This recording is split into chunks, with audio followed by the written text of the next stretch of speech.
Olá, pessoal, estamos aqui de novo no nosso canal.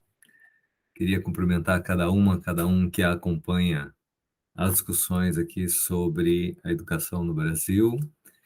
Antes de mais nada, aqueles que estão chegando, aquelas que estão chegando agora, peço que se inscreva no canal e, se gostar das nossas reflexões aqui, você dá um like, dá o joinha aí para que a gente possa amplificar o alcance da nossa mensagem aqui, ok? Bom, o tema que me traz aqui hoje é a relação entre a escola e o cenário político atual, ou o contexto político atual, mais precisamente a questão das eleições, né?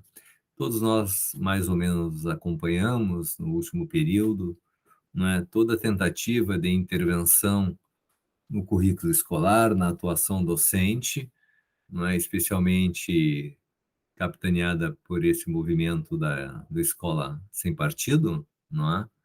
E que nós contrapomos, não é, esse movimento com a, a escola sem mordaça, quer dizer, nós queremos ter a garantia nossa constitucional de liberdade de cátedra, de envolvimento, né, com as nossas questões profissionais, sem interferências, não é, ilegítimas nesse processo, né? Então, isso é algo que a gente tem que pensar, como também, de resto, outras tentativas de cerceamento, não é?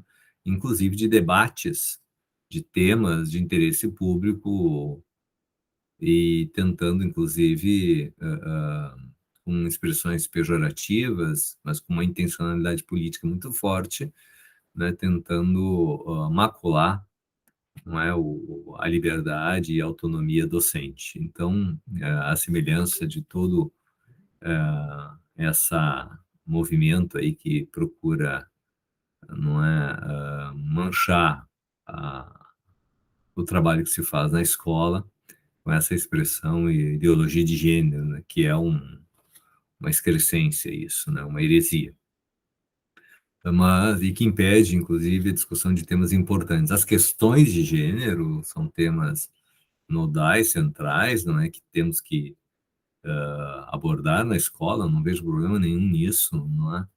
Isso faz parte da vida, isso está na sociedade, é um tema da sociedade, como também outros, a semelhança do racismo, que é algo também presente na cultura brasileira e que temos que envidar esforços no sentido de como que nós construímos pessoas com comportamentos antirracistas, né? Pessoas que respeitem o outro, não é, independente da condição do outro, né, de classe social, de cor da pele, de herança cultural, de opção religiosa ou por orientação sexual.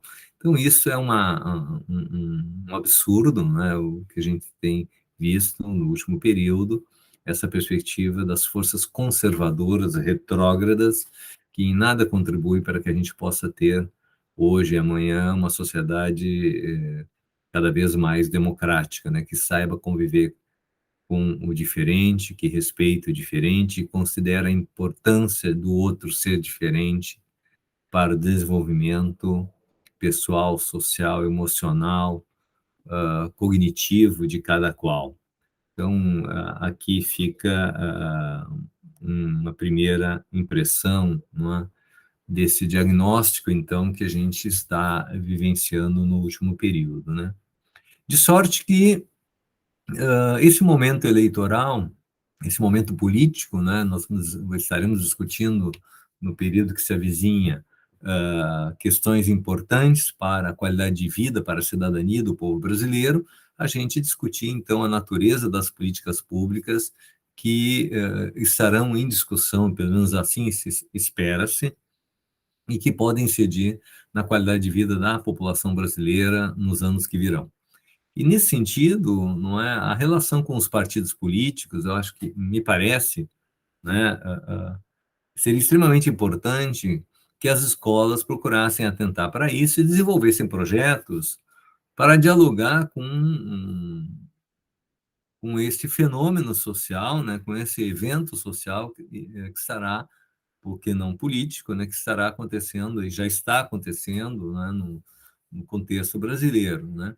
E, nesse sentido, aqui nós temos um grande tema de articulação interdisciplinar na escola, onde pode-se desenvolver uma proposta de organização curricular que toma como eixo central as eleições, não é? E, junto com as eleições, não é, o funcionamento do Estado, a atuação dos partidos políticos, as propostas de cada candidato ou de cada partido, agremiação ou coligação partidária, para a qualificação e o desenvolvimento de políticas públicas direcionadas, não é, a melhorar a qualidade de vida da população brasileira. Então, sem nenhum problema, me parece muito razoável, muito tranquilo, que a política venha para dentro da escola, né? E aqui quero lembrar uma passagem de Florestan Fernandes, ainda nos anos 50 do século passado, onde ele se questionava, não é?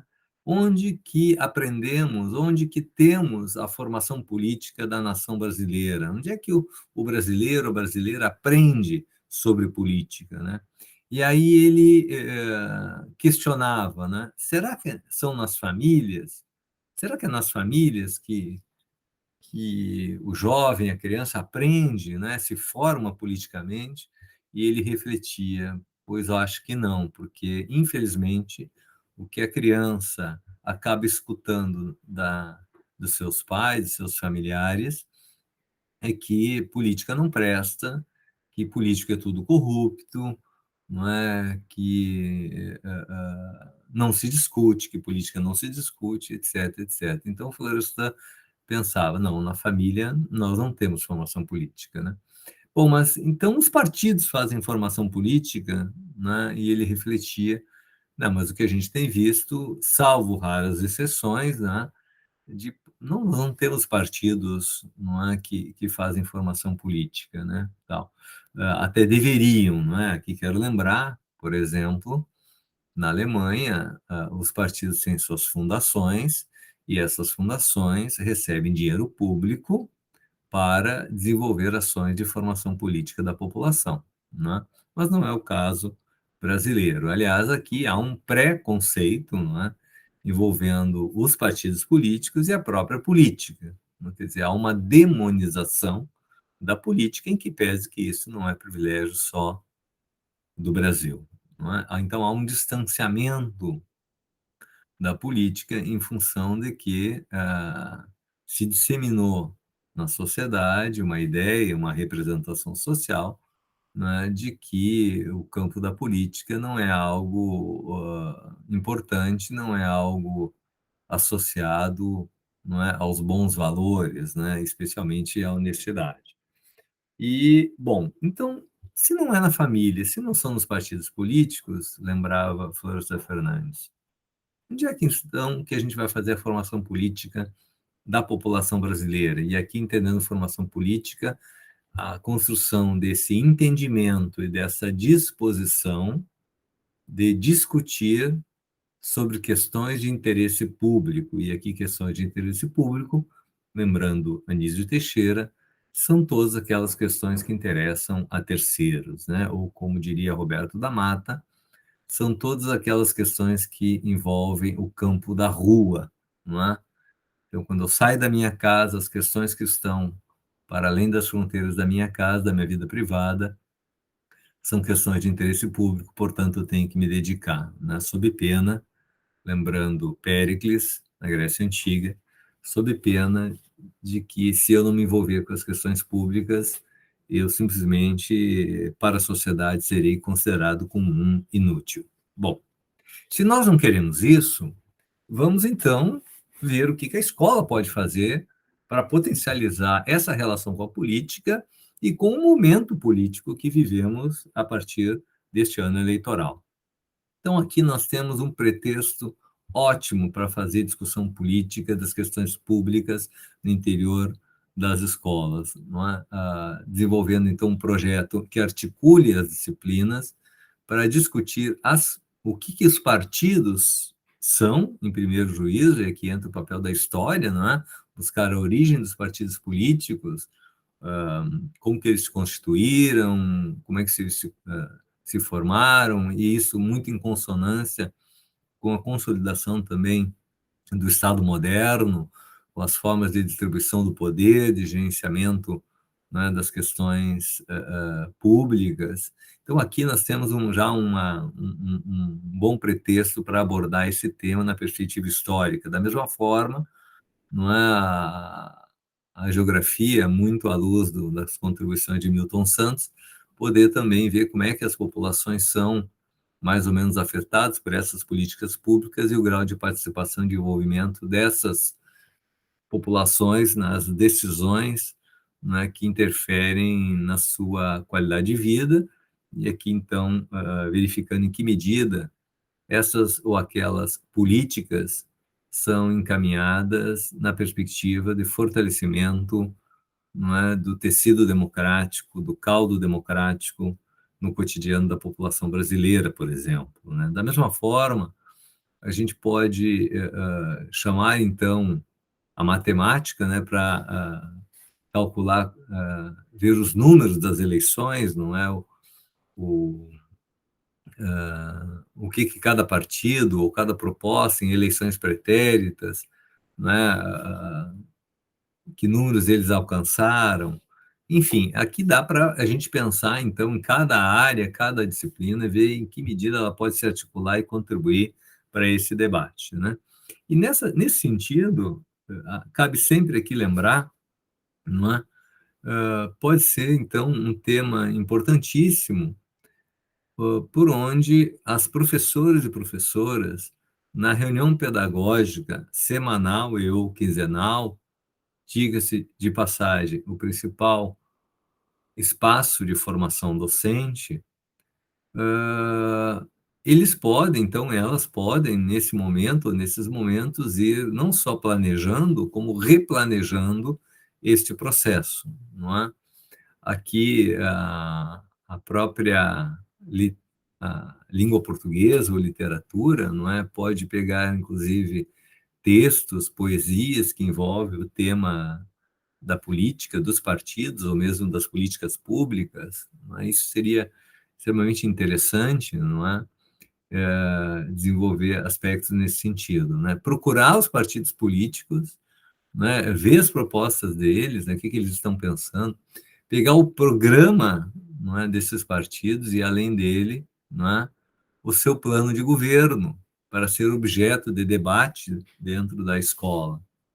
E, por que não é, organizar uma sessão de debate em torno desses temas, né, desses aspectos, e promover uma eleição simulada, não é, na escola, inclusive trazendo as famílias para participar dessa eleição simulada e dessas discussões. Né?